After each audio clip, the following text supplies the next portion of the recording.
There are three ways I use Claude inside my e-commerce brand that if you implement, they'll put you ahead of 99% of brands you're competing with. Now, I know you've probably heard a claim like this before, but almost every brand is using AI for things like product descriptions, emails, social media captions, which is maybe a tenth of what it can actually do for you. However, in our situation, apart from our own brand, we're currently working with over 50 commerce brands inside our agency. So getting the most leverage possible out of Claude is a must for us. In this video, I'm going to show you the three main ways we're using Claude right now inside my own multi-million-dollar brand Neat, with live examples so you can just copy my exact workflows. I'm not seeing anybody else showing this, so lock in and let's get into it. Show Claude your ads that fail. So a lot of people do the same thing with their ads, where they pull up the best performing ads, they paste it in a Claude and ask for more ads like that. And that makes sense because you want to show it the winner so we can train off of it and get more winners, right? Well, the problem is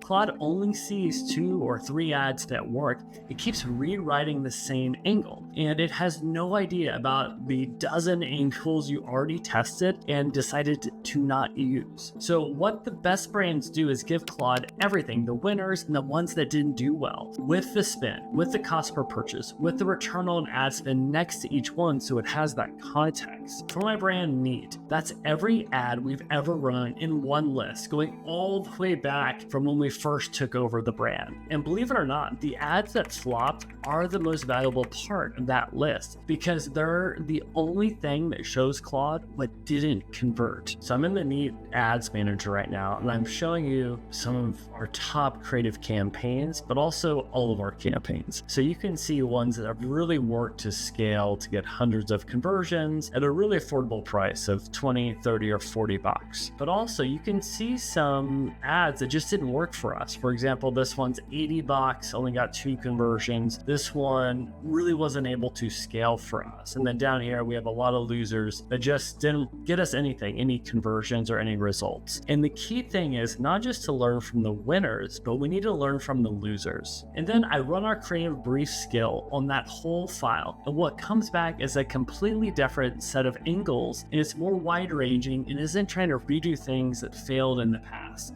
If you're not familiar, a skill is just a saved set of steps you can run with a short prompt. This one specifically pulls from 9 different copywriting frameworks and all 4 levels of buyer awareness. And what comes back is a whole batch of hooks for me to pick from, and it's more variety. So let me show you exactly how it works. All right, so first what I want to do is I have different skills I use for copywriting and for analysis.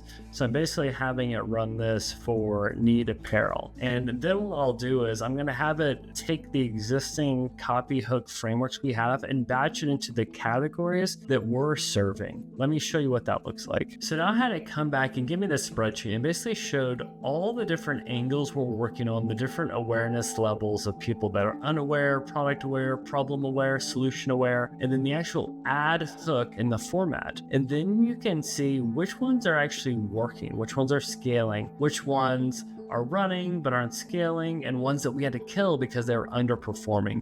And for us, underperforming means a return on ad spend under 2. So you can really see the outliers on both sides, the one that worked and the ones that didn't, to get a feel for the overall performance. So every hook that comes back is built off our own numbers, and that includes every ad that didn't do well. Audit every product page at once. Now that covers your ads, and the same thing works on your product pages. It just comes down to how many pages you give Claude at once. Almost everybody just pulls their top selling product pages and asks Claude, make this one page better. And you'll get a decent answer, but now you only know what's wrong with that one page. So what you actually want Claude auditing is every page you have at once, checking all of them at the exact same time so it views it like a true customer. And you do that by giving a spreadsheet of your URLs, and next to each one you put the product type, the traffic, the conversion rate, all the data. And then you tell Claude exactly what to grade every page on. So it's judging all of them the exact same way. Here's what I did. I had Claude help me really look at these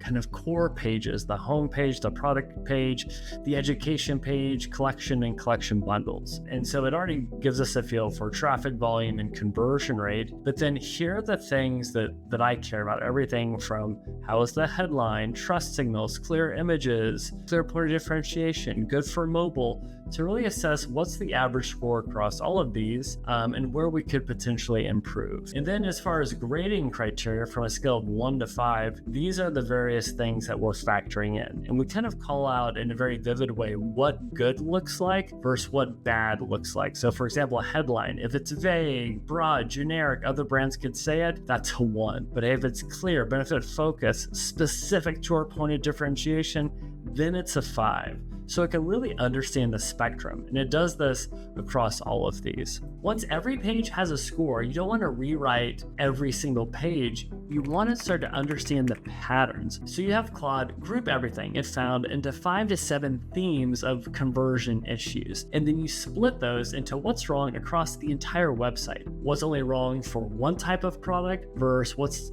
wrong across an entire collection, or maybe just a little one-off issue. Then it sorts them by how much they'd raise your conversion rate compared to how hard they are to actually build. So you understand the level of effort to make these updates across your entire website. I wanted to understand what are the patterns I'm seeing across the entire website so we can put it together. So we understand, okay, the theme of what is wrong, is it narrow in scope for one specific segment of the website, or is it site-wide? That way we know the impact it could have if we fix it and the level of effort for when we have to do this, right? So for us, the social proof kind of disappears off the product detail page. And this is something, we have a lot of it, but it's kind of buried. So we have some recommendations on what we could do to make that more prominent. Put the star ratings right below the call to action or the button. Put a trust bar that's sticky so people always see it. Or have a risk reversal with our guarantee on every templated page.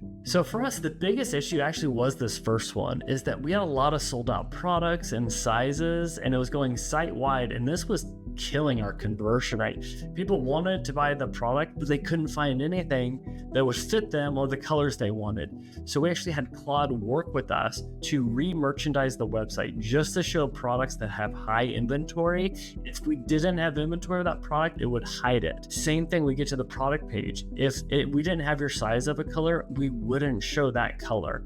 Those small tweaks had a huge impact on our conversion rate. And you'd almost never see a pattern like that if you just looked at these pages in silos and not looking at the site as a holistic funnel. And a great example of this is an apparel brand we worked with called Pitty. They make pajamas for dogs. And their repeat customers kept coming back for new print drops, new styles, new colors, but there was no way to shop by print anywhere on the website. So we built that. And the version with the new filtering system converted 19% better and made 55% more revenue than the version without. And real quick, if you run an e-commerce brand and you'd rather have somebody else handling your ads and your web pages for you, click the link in the description below and book a free call with us. We've done this for dozens of brands at this point, and we can take a look at your ads, at your website, and tell you exactly what we change with both. Anyway, back to the video. Have Claude read your competitors' complaints. So the first 2 ways of using Claude are both on your ads, on your own website, but the third one, it's about your competitors' customers. So everybody goes to the Facebook ad library, and it's easy to pull up your competitors. And you can have Claude tell them what angles they're running and understand what's working well for them. And that's useful, but every other brand in your space is looking at the exact same ads. So what the top 1% do is actually go to the reviews of your competitors, and they find the ones that actually regretted buying the product and why that was. So their ads tell you exactly what that promise is, but then those 1 to 2 star reviews tell you where the product didn't deliver and exactly why they failed. And whatever those customers keep complaining about is the exact thing you should be promising if your product can deliver on it. Now, I have a skill built for this that studies competitors' whole funnel, their ads and their reviews, and it pulls out what their customers keep complaining about, because that's your marketing moment opportunity. All right, so up next, we like to do competitive analysis. We call it competitive intelligence on some of our biggest companies in our space. We're gonna look at their ads, we're gonna look at their website, we're gonna look at their reviews to really understand where we can compete. So let me do this one. So what it'll do, it'll start to look at this competitor from the lens of need. to understand what's working, what's not. Again, it's looking at the website, it's looking at ads, it's crawling Reddit.